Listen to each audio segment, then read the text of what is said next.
عامل محمد شاہد نقشبندی کے چینل وظائف الصالحین چینل کو سبسکرائب کریں۔ بسم اللہ الرحمن الرحیم۔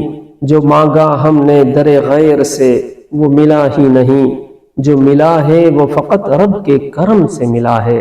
میرے بھائیوں، آج ہم ایک ایسے مسئلے پر بات کرنے جا رہے ہیں جو تقریباً ہر گھر کا مسئلہ ہے، بلکہ ہمارے پورے پاکستان کا مسئلہ ہے۔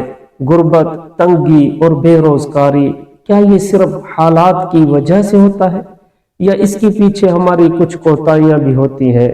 لوگ اکثر مجھ سے پوچھتے ہیں کہ غربت کیوں آتی ہے۔ آج ہم انہی سوالات کے جواب دیں گے۔ غربت و بے روزگاری، سوال و جواب ترتیب وار۔ غربت اصل میں کیوں آتی ہے؟ پہلا سوال ہے، غربت اکثر گناہوں، شکر کی کمی، نماز میں سستی اور اللہ پر کم توکل کی وجہ سے آتی ہے۔ صرف حالات ہی اس کی وجہ نہیں ہوتے میرے بھائیوں۔ کیا بے روزگاری صرف حالات اور حکومت کی وجہ سے ہوتی ہے؟ یہ بھی ایک سوال ہے۔ نہیں، بعض اوقات ہماری سستی، کوشش چھوڑ دینا اور حلال محنت سے دوری بھی بے روزگاری کا سبب بنتی ہے۔ تیسرا سوال، کیا گناہ واقعی رزق کو روکتے ہیں؟ اس کا جواب میرے بھائی، جی ہاں، حدیث کے مفہوم کے مطابق بعض گناہ انسان کو رزق سے محروم کر دیتے ہیں۔ کیا نماز چھوڑنے سے رزق میں تنگی آتی ہے؟ ہاں میرے بھائی، اس کا جواب، نماز چھوڑنے سے برکت ختم ہو جاتی ہے اور برکت کے بغیر رزق کم محسوس ہونے لگتا ہے۔ رزق تو ہوتا ہے اور وہ کمی محسوس ہوتی ہے۔ پانچواں سوال ہے، غربت ختم کرنے کا سب سے پہلا مسنون عمل کون سا ہے؟ اس کے لیے سب سے پہلا عمل استغفار، کیونکہ یہ گناہوں کو بھی مٹاتا ہے اور رزق کے دروازے بھی کھولتا ہے۔ استغفار سے واقعی روزی بڑھتی ہے؟ دلیل سے ثابت کریں۔ قرآن سورۃ النوح میں اللہ فرماتا ہے کہ استغفار کرنے والوں کو مال اور اولاد عطا کی جاتی ہے۔ ساتواں سوال ہے، فجر کی نماز کا رزق سے کیا تعلق ہے؟ فجر کے وقت رزق تقسیم ہوتا ہے میرے بھائی، اور نبی علیہ الصلوۃ والسلام نے صبح کے وقت میں برکت کی دعا فرمائی۔ آٹھواں سوال، کیا درود شریف پڑھنے سے معاشی مسائل حل ہوتے ہیں؟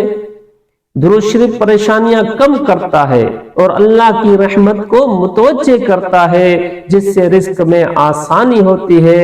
نواں سوال بھائی نے کیا، اگر آدمی خود غریب ہو تو صدقہ کیسے دے؟ میرے بھائی، صدقہ رقم ہی نہیں ہوتا، مسکراہٹ، اچھا کلام اور نیت بھی صدقہ ہے۔ تھوڑا سا بھی کافی ہے۔ سورۃ الواقعہ کب اور کیسے پڑھنی چاہیے؟ یہ بھی ایک سوال ہے۔ روزانہ عشاء کے بعد یا سونے سے پہلے ایک مرتبہ پڑھنا بہتر ہے۔ 11واں سوال، کیا صرف دعا کافی ہے؟